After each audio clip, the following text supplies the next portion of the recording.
Hi வாங்க வணக்கம். நான் அந்த கத்திரிக்காய் குழம்பு என்ன பாடுபடுத்தினேன் அப்படின்னு சொன்னேன் பார்த்தீங்களா, அதை தான் சொல்ல போகிறேன். நேற்று சனிக்கிழமை எங்களுக்கு வந்து ஞாயிற்றுக்கிழமை வேலை இல்லைன்னு சொல்லிட்டாங்க. அப்புறம் லக்ஷ்மிட்டு சொல்லியிருந்தேன், எங்கேயாவது பார் லக்ஷ்மி வேலைக்கு போகலாம், அவங்களும் லீவ் சொல்லிட்டாங்க. ஆனால் எனக்கு ஞாயிற்றுக்கிழமை வேலை கிடச்சே ஆகணும் அப்படின்னு சொல்லியிருந்தேன். அப்புறம் அந்த பாப்பாவும் வேறு இடத்துல வேலை பார்த்துருச்சு, கல் தூக்கி போடுற வேலைக்கு பார்த்துருச்சு. சரி போகலாம், அப்படின்னா நைட்டே குழம்பு வச்சிடலாம் அப்படின்ட்டு பஸ்ஸில் வரும்போதே நினச்சிட்டு வரேன். நைட்டு போகிறோம், துணி துவைக்கிறோம், பாத்திரத்தை கழுவுறோம், கத்திரிக்காய் குழம்பு வைக்கிறோம், ஜம்முன்னு சாப்பிட்றோம். காலையில் எழுந்திரிச்சி சாப்பாடு மட்டும் செஞ்சு எடுத்துகிட்டு குளிச்சுட்டு சாப்பிட்டுட்டு போயிடுறோம் அப்படின்னு நினச்சிட்டே வந்தேன். வீட்டுக்கு வந்தால் ஒரு வேலையும் நடக்க மாட்டேங்குது.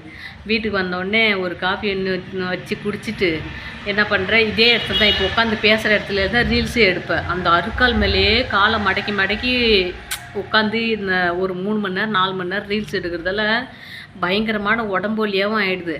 நைட்டு இப்போ ஒரு 11:30க்கெலாம் முடிச்சிட்டேன். இன்னும் ஒரு 2-3 பாட்டுக்கு போடலான்னு தான் பார்த்தேன். சரி, அது வெகு நேரம் ஆகுது. ஒரு பாட்டு எடுத்து அப்லோட் பண்ணி போகிறதுக்குள்ளே வெகு நேரம் ஆகிடுது. அது எனக்கு பிடிச்சா மட்டும்தான் அப்லோட் பண்ணுவேன். எனக்கு கொஞ்சம் ஒரு இதில் பிடிக்கலனா கூட அப்லோட் பண்ண மாட்டேன். இப்போ என்னோடய சேனலில் வர ரீல்ஸ் எல்லாமே ஷார்ட்ஸ் வீடியோ எனக்கு பிடிச்சா மட்டும்தான் போடுவேன். எனக்கு பிடிக்கலனா போடவே மாட்டேன். அப்படிலாம் எடுத்துகிட்டு 11:30 ஆகிடுச்சா. 11:30க்கு என்ன பண்ணால் பருப்பு ஓலையை வச்சுட்டு புளி கிண்ணத்தில் போட்டு பருப்பு ஓலை தண்ணி சுட்ட உடனே புளிக்கு தண்ணி எடுத்து ஊற்றிட்டு பருப்பை கொட்டிட்டு மஞ்சத்தூள் போட்டு விளக்கெண்ணெயை ஊற்றிட்டு அடுப்பை சிம்மில் வச்சுட்டு போய் துணி துவைச்சேன். ஒரு நிமிஷம்ப்பா, இது எங்கிட்ட பாட்டு சவுண்டு கேட்டால் பயமாக இருக்குது. ஆட்டோவில் பஸ்ஸெல்லாம் பாட்டு ஓட்டிட்டு போதா, அந்த நேரத்தில் கொஞ்சம் கட் பண்ணிடுவேன். அப்புறம் பருப்பு ஓலையில் தட்டை போட்டு மூடிட்டு போய் துணி துவைச்சேன். சீலை ஜாக்கெட்டு பாவாடை. அப்படி துண்டு துவைக்க மறந்துட்டேன். சட்டை ஒன்று துவைச்சிட்டேன். இப்போது நாளைக்கு போட்டுட்டு போகிறதுக்கு இப்போ நான் பேசிகிட்டு இருக்கேன் பார்த்தீங்களா, அந்த பேசி இந்த வீடியோ அப்லோடு பண்ணிவிட்டு அதுக்கப்புறம் தான் போய் துவைக்கணும். நாளைக்கு போட்டு போகிறதுக்கு ட்ரெஸ்ஸும் இல்லை. உங்கள் எல்லாருமே என்னோடய சேனல் விரும்பி பார்க்குறவங்களும் எல்லாருமே தெரியும், என்கிட்ட அதிகமாக ட்ரெஸ் இல்லை. சும்மா ஒரு 3 செட்டு இப்படி தான் இருக்கும். இப்போ போய் துவைக்கணும். ஊற வச்சிட்டேன். நேற்று நைட்டே ஊற வச்ச துணி தான். நைட்டு சும்மா ஒரு செட்டு மட்டும் தான் துவைச்சி போட்டுவிட்டேன் இன்றைக்கி போட்டு போகிறதுக்கு. இப்போ நாளைக்கு திங்கக்கிழமை அன்றைக்கி வேலைக்கு போட்டு போகணும் அப்படின்னா இப்போ துவைக்கணும். அப்புறம் பருப்புலாம் வந்து துணி துவைச்சினா துணி துவைச்சிட்டு வெளியில் போட்டால் மழை வந்துன்னு சொல்லிட்டு உள்ளே கொண்டாந்து கதவு மேலே அப்படி இப்படி போட்டுட்டு பருப்பு நல்லா வெந்து போச்சு. அரை வேக்காடை வெந்து போச்சு.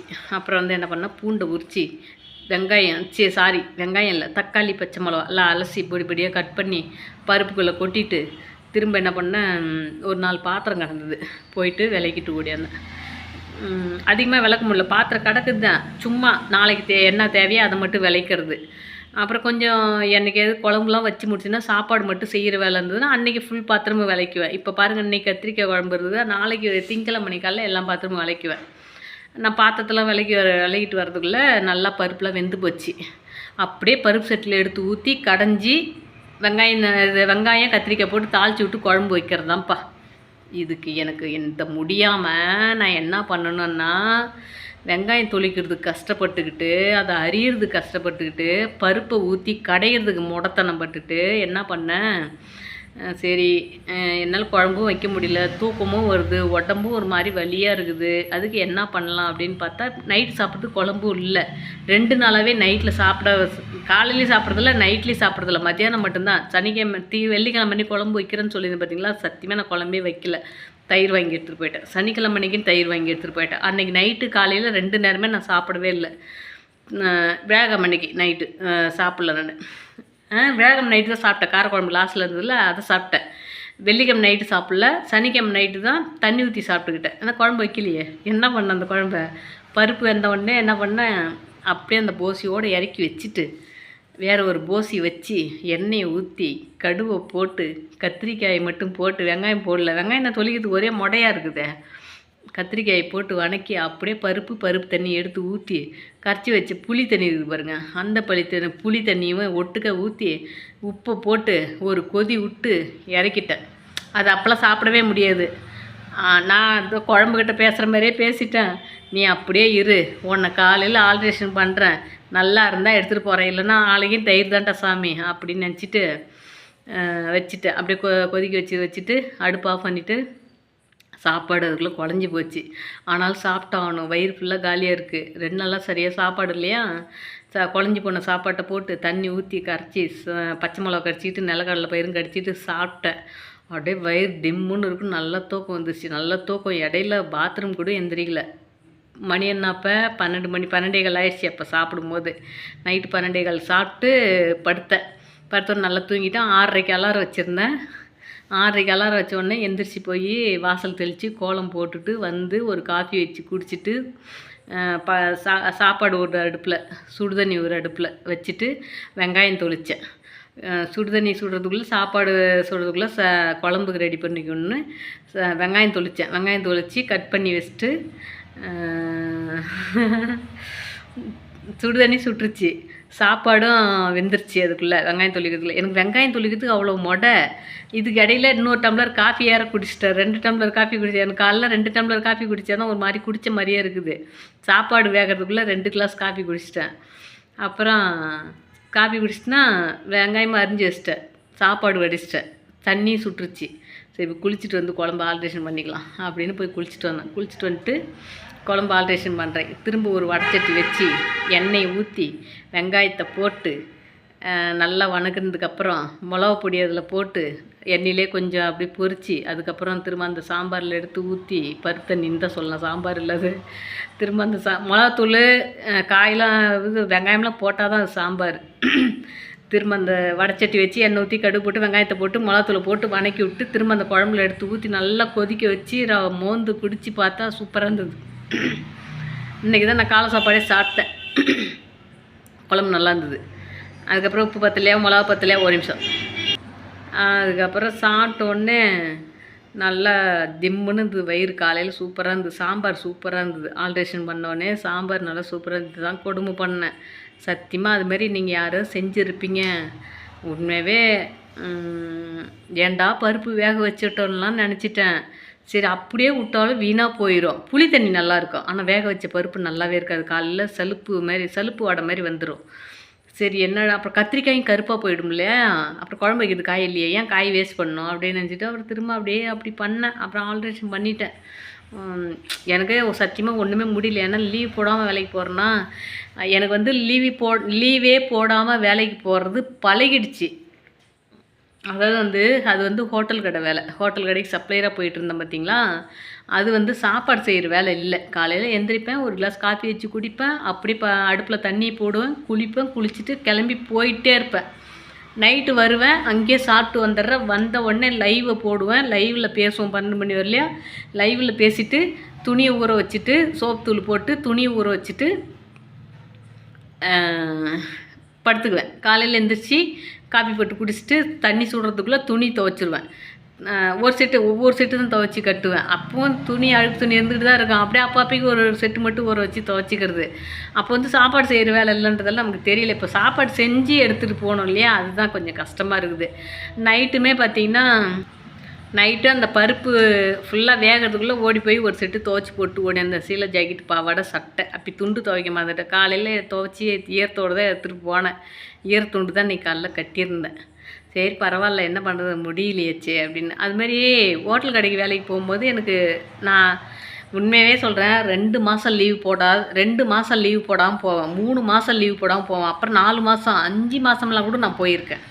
ஒரு நாள் கூட லீவ் எடுக்க மாட்டேன். இதுக்கு இடையில கடையாக லீவ் விட்டால் தானே தவிர மற்றபடி நானாக 5 மாதம் கூட லீவ் போடாமல் வேலைக்கு போயிருக்கேன். இப்போ லாஸ்ட்டாக போன கடை மட்டும்தான் அது மாதத்தில் 2 நாள் ஃப்ரீ லீவுன்றதால சகஜமாக மாதம் 2 நாள் ஃப்ரீயாக லீவ் எடுத்துக்குவேன். மீதி இதெல்லாம் வந்துட்டு வேலைக்கு போனால் மட்டும்தான் காசு அப்படிங்கிறதால ஒரு நாள் கூட நான் லீவ் எடுக்க மாட்டேன். ஏன்னா 500 ரூபா போகுது வச்ச ஒரு நாளைக்கு, அப்படிலாம் நினச்சிட்டு நான் அதிகமாக லீவ் எடுக்க மாட்டேன். அதுமாரி வேலை செய்கிற இடத்துலையுமே நான் போயிட்டு வேலை கேட்கும்போது என்ன சொல்லி வேலை கேட்பேன்னா, அண்ணா எனக்கு லீவ் அதிகமாக வேண்டாங்கண்ணா, எனக்கு உடம்புக்கு முடியல, எனக்கு லீவ் இன்னத்தனைக்கு லீவ் வேணும்னா அப்படின்னு சொல்லி கேட்கும்போது கேட்கும்போது எனக்கு லீவு கொடுங்க, மற்ற நேரத்தில் எனக்கு லீவே வேண்டாம் அப்படின்னு சொல்லிட்டேன். ஆனால் ஹோட்டல் கடையை பொறுத்த அளவுக்கு லீவே எடுக்காதவங்க தான் அவங்க வேலைக்கே எடுத்துக்குவாங்க.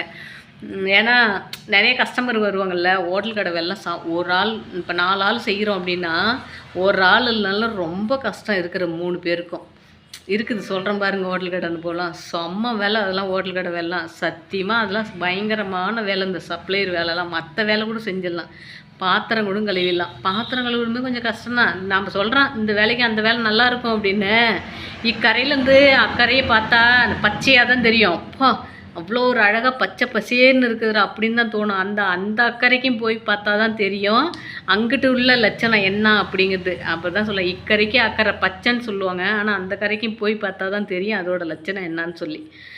இதுதான்ப்பா இந்த கத்திரிக்காய் சாம்பாரை நான் வச்ச பாடு இருக்குதே, பெரிய பாடு. சரிப்பா, என்னமோ இன்றைக்கி ஞாயிற்றுக்கிழமைக்கு வேலைக்கு போயிட்டு வந்தால் எனக்கு அது ஒரு சந்தோஷம். நாளையிலேருந்து வேலைக்கு இங்கே நம்ம ரெகுலராக போன இடத்துக்கு போயாகணும். இன்றைக்கி வேற ஒரு இடத்துக்கு கல் தூக்கி போடுறதுக்காக போனோம்.